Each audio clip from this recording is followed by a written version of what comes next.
Hey everybody, Sam here, also known as Mr. Stainless, and today we are back talking about State of Decay 2, or more importantly, what people are saying about State of Decay 2. So earlier on in the week, I made a reaction video to Clean Prince Gaming's kind of rant video saying that State of Decay 2 was insulting with his very colourful purple jacket, which a lot of you commented on.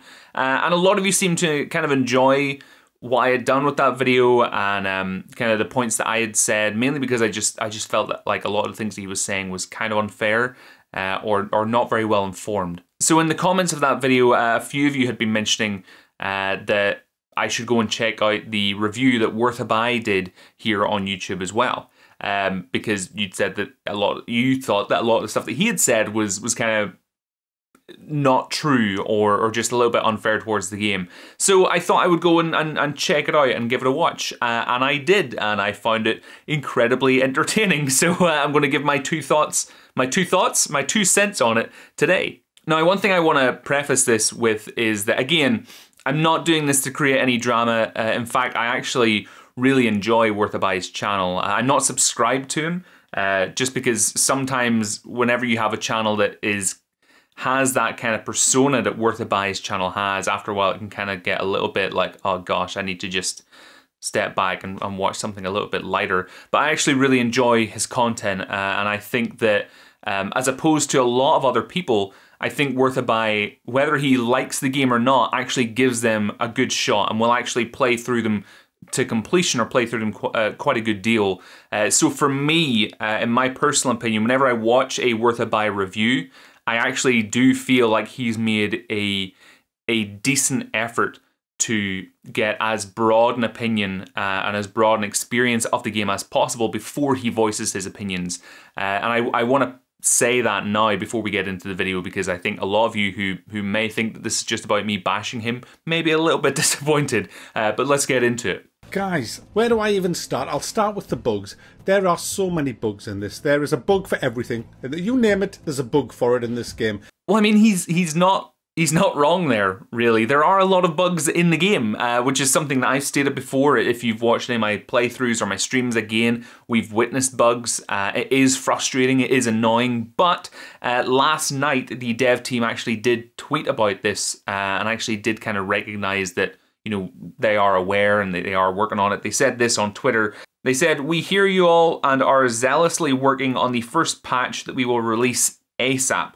Thanks to all for the constructive feedback and for taking the time to report bugs to SOD2@Microsoft.com." So I mean, it's not like a, hey, we've got these things fixed and the patch is coming on this date, but at least it is something.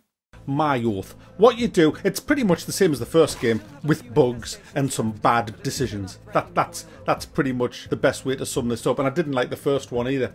To be honest, again, he's not far wrong. I mean, gameplay-wise, not a lot has changed between the first game and the second. Now, for people who are fans of the first game, that's going to be great. You know, you're getting more of the same. It's going to be a similar experience, but kind of upgraded graphics, maybe upgraded mechanics, and that's going to be a good thing. But if you're someone who didn't enjoy the first game, it's understandable why you wouldn't enjoy the second, because it is kind of more of the same experience. With regards to the bad decisions, if he's referencing the amount of times that your survivors will contact you to say that they've ruined resources, then yes, those are bad decisions, and that is something in the game that is incredibly frustrating, and equally something that has been kind of voiced quite a bit over on the State of Decay 2 subreddit and on the Discord and all the other channels as well, as something that, hey, Undead Labs, the rate at which my survivors are ruining resources at my base that I've worked really hard to gather is happening way too much, and they should. I mean, I think WorthABuy in his video basically says that the survivors basically have the IQ of a plant. And sometimes I would agree with him. Whenever they like spoil food or they spill seeds all over the place, or they leave the lid off the fuel and let it evaporate, at times it is just like, yeah, You guys are idiots. Please, like, I'm working so hard to keep you all alive. Could you please just look after the stuff that is safely stored in RBS? That's pretty much the best way to sum this up, and I didn't like the first one either. So again, I kind of referencing what I said at the start of the video, I think what's super important when listening to WorthABuy's review is that this statement here, it doesn't devalue what he's saying, because for me and the kind of the sense that I get is that WorthABuy does play through these videos play through these games, as much as he can, and he'll try and get as broad and as wide of an experience of the game before he does his review.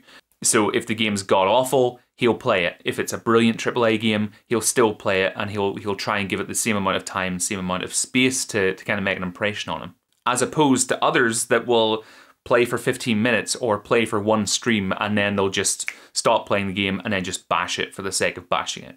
I think though what it is worth noting is that he didn't like the first game, and he's going into State of Decay 2 not liking the mechanics and how the first game played, and because State of Decay 2 is kind of a game that is more of the same, there kind of is a kind of predisposition that of course he's probably not going to like the second one because it is a lot of the same stuff. Let me just tell you how this game plays, guys. You run a community of the thickest cunts you've ever met in your natch.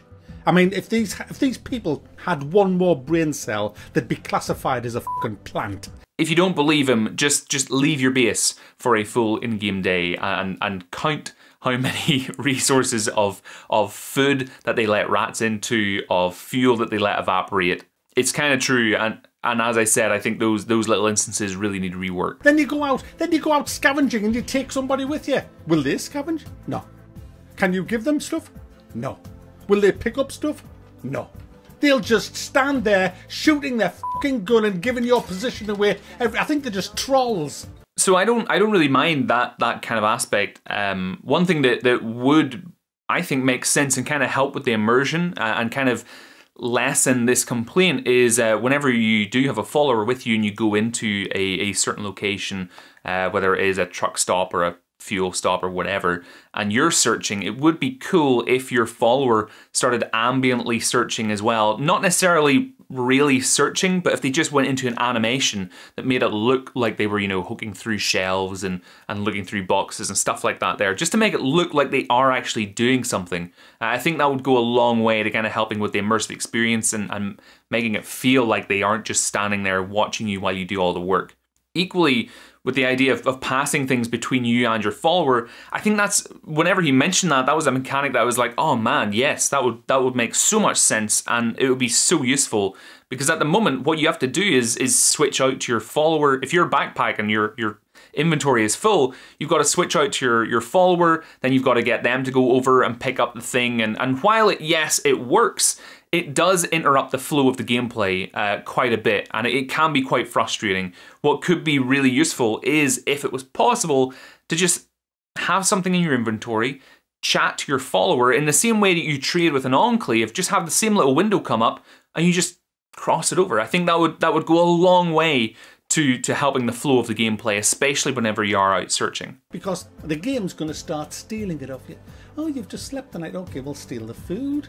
Okay, so that represents that. Oh, medical. Even though you've got nobody ill, your medical supplies is going down. Yeah, but I don't have anyone ill. No one's using them. Ah, I'm still stealing them. Yeah, your medical supplies is going down. You don't have enough medical supplies. They've vanished. They've vanished. They've just gone for no reason whatsoever. Again, this is something that kind of as I've been playing more, I've been starting to wonder and question why this actually happens. One thing that I've always found really curious is if no one's in your infirmary and no one is hurt at your base, then why are we using meds every day? Like, why is the infirmary consuming meds every day? Because I would assume, I'm sure there's probably some reason for it, but it's not like my community members are like brewing up different concoctions and trying to make pills because they're using meds, we're not getting any bonus. I think equally with the beds as well, if you have like sheltered beds or whatever, what I have in lock and key storage is that these sheltered beds use materials every day as kind of like a maintenance thing. And again, that doesn't really make sense to me, because if your beds are using up materials every day, then they're probably not very safe beds, and why are we using them? I think what makes more sense, or what would make more sense, is that with regards to the infirmary, if you had injured people in your base, then your infirmary starts consuming meds every day. And the more people you have in your base that are injured, the more meds that your infirmary is going to consume every day as it ambiently starts to heal those characters back up to full health and fix their ailments and things like that. One thing I just don't understand is the fact that certain base upgrades and certain base facilities are consuming resources every day without giving you actually any other benefit other than the fact that that facility just exists. Again, this is another aspect where I can understand where WorthABuy's frustrations are coming from here, because it's something that I find frustrating as well. When you are having to go out into the game map and hunt for resources so often to keep your community afloat, and the fact that each facility is just churning through resources even though it's not being used, and then the frequency at which your own survivors are losing resources, it just kind of defeats the purpose and makes you lose hope in going out to find the resources to kind of get you back to the point that you were before everything else started cocking it up for you. I think, again, it's a mechanic that needs to be reworked, but I would love to hear from the developers just an explanation as to why these facilities are using up resources for no good reason, in my opinion. Now, he does also go on to a rant about enclaves and the fact that they are constantly on the radio asking you for stuff, as well as the fact that all of those missions are on a timer. And again, over on the subreddit, this is something that I think a lot of people have been bringing up with the dev team, that the enclaves are just asking too much too frequently. Because I think what the problem that is arising from this is that you've got maybe 5 or 6 enclaves that are all asking you to go to them, and they're all in different parts of the map. They're all very spread out. And because they're all on a timer, you can maybe only get to 2, maybe 3 of them before the other 2 missions expire. And those enclaves are either you're gonna lose rep with them, or they're just gonna disappear off the map. I think if you're a new player to State of Decay, what's tough, and even for me as well, because I want to go around and help everybody, is that it makes you feel like you're failing at the game because you can't meet the needs of those enclaves. And sure, there is most likely an aspect, and there probably is an explanation of, well, you know, you've just got to choose your battles. You've just got to choose who you're going to help and choose who you're going to save. But at the same time, I think when you've got these 6 enclaves, when they've all got their own survivors in their own community and they're calling you constantly, I think there is just a feeling of like, this is just turning into a job. This is just turning into a chore where I'm having to spend so much time helping these other enclaves that I don't actually have enough time to help my own community and undo all of the crap that my community have just done today and the resources that they've lost. I think, again, this is something that could be reworked. I think what would be great, and a really easy fix for this, is to make enclaves, instead of having 6 enclaves contact you at once, if you had 3 enclaves contact you, but the same amount of time to kind of go and help them. I think it's just that the frequency at which enclaves contact you needs to lessen. And I think we would see it would be a nice breath of fresh air and give you a little bit of breathing room as you're playing the game. And then there's co-op. Oh yeah, I bought a copy for my girlfriend. Oh, let's play this together. It looks great. It'll be fabulous. We love zombie games. Yeah, come on, join us for co-op. So she comes into my base. She can't share anything. She can't access anything. Oh, no. It's like, welcome to my base, but don't touch anything. Don't try and use anything. Don't try and help with anything. All you are good for, bitch, is to shoot zombies. And don't you forget that. Let's not bother with co-op friends. You, co-op friends, just be my bitch. Come with me and shoot stuff. And if you try to wander off, you're on a tether and you'll come flying back towards me because the game won't let you wander off. You're just my bitch. I think his comments about co-op is really a sentiment that has been echoed by a number of people, I think, at this point. I can understand why the development team have made the decision in not allowing people to kind of who join your co-op game to just go in and build at your base and use your supply locker and all this here kind of stuff. Most of the ideas that I have around that are due to anti-griefing, which could be the main reason. It could just be kind of network code or trying to implement that and the syncing of that. Again, that would kind of make sense. But at the same time, if you buy this game without doing any research on it, and if you're buying this game for a co-op game and for you and your co-op buddies without doing any research on it, then I don't know. I mean, for me, anytime I go to buy a game because of co-op, and anytime myself and my friends get a game to play cooperatively, we always do research on it to find out whether the co-op experience that it is offering is the co-op experience that we're looking for.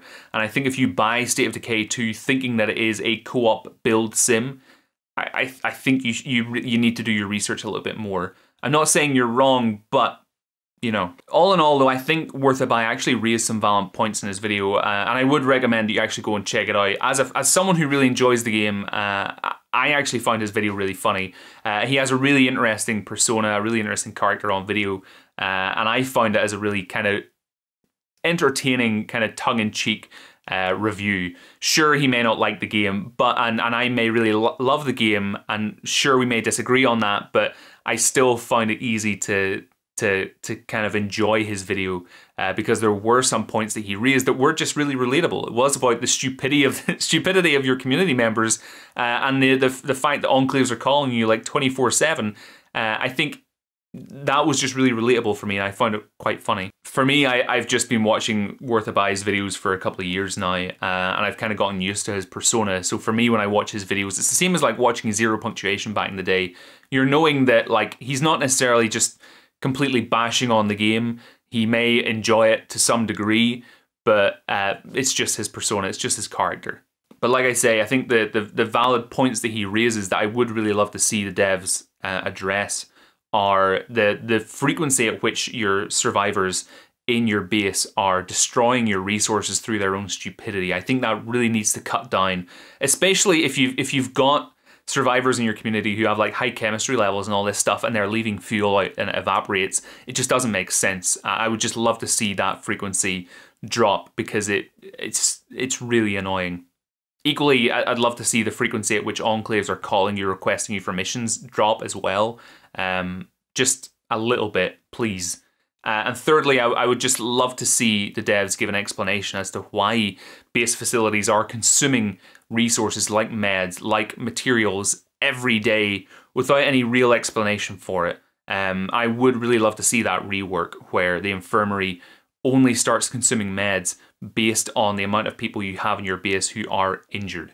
I think those things, if they were implemented in the next patch or going forward, I think would really bring a really interesting and a really good balance to the game. And I think would equally make the game a little bit more manageable for new players to the franchise so that they can jump into the game, get used to the core mechanics, and begin enjoying the game without being overwhelmed by frequent calls from enclaves, without having to just constantly go out and fetch resources. And I think that's what WorthABuy's main problem was, or one of the main problems was that he constantly felt like he was having to go out and do fetch quests, as in going out and fetching resources, going out and helping enclaves and fetching stuff for them.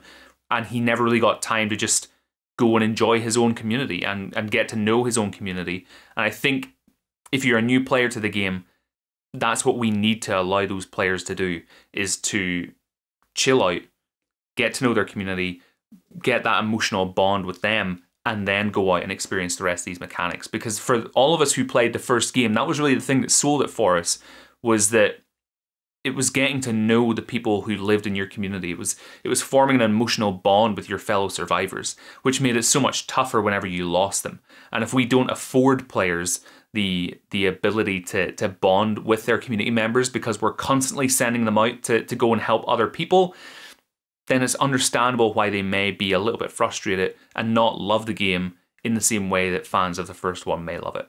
But yeah, folks, as always, I would love to know what you think down in the comments below. If you want to go check out WorthABuy's video, I'll try and remember to leave a link for it down in the video description. But in the meantime, if this is the first time you've come across my channel, feel free to subscribe if you want to. If you want to join my Discord, there's a link for that down there as well. But have a great week.